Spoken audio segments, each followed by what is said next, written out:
भगत सिंह भारत के स्वतंत्रता संग्राम के सबसे साहसी और प्रखर क्रांतिकारियों में से एक थे।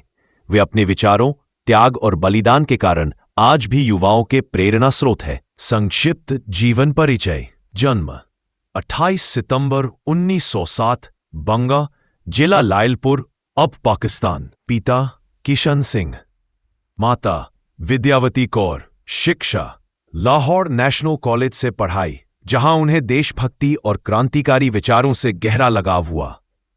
योगदान, वे Hindustan socialist republican association HSRA की सक्रिय सदस्य बने। 1928 में लाला लाजपत राय की मृत्यु के बाद उन्होंने साथी क्रांतिकारियों के साथ मिलकर लाहौर में सैंडर्स की हत्या की ताकि अंग्रेजों को चेतावनी दी जा सके। 1929 में भगत सिंह और बटुकेश्वर दत्त ने दिल्ली की केंद्रीय असेंबली में बम फेंका, जिसका उद्देश्य किसी को मारना नहीं था, बल्कि अंग्रेज सरकार को भारत की आवाज सुनाना था। उन्होंने अदालत में भी विचारधारा। भगत सिंह सिर्फ क्रांतिकारी ही नहीं, बल्कि एक गहरे विचारक और लेखक भी थे।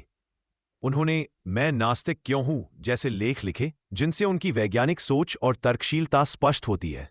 उनका सपना अंग्रेजों से आजादी पाना नहीं था, बल्कि एक समानतावादी और शोषण मुक्त समाज बनाना था। शहादत 23 मार्च 1931 को भगत सिंह, राजगुरु और सुखदेव को लाहौर जेल में फांसी दी गई।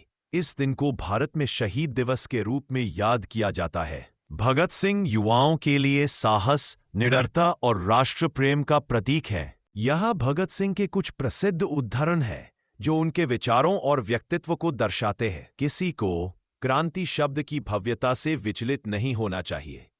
क्रांति का अर्थ है अन्याय के हर उस रूप का अंत। मैं एक इंसान हूं और जो कुछ भी मानवता को प्रभावित करता है उससे मुझे मतलब है। वे मुझे मार सकते हैं, लेकिन मेरे विचारों को नहीं मार सकते। वे मेरे शरीर को कुचल सकते हैं, लेकिन मेरी आत्मा को नहीं। क्रांति की तलवार विचारों की सान पर तेज की जाती है।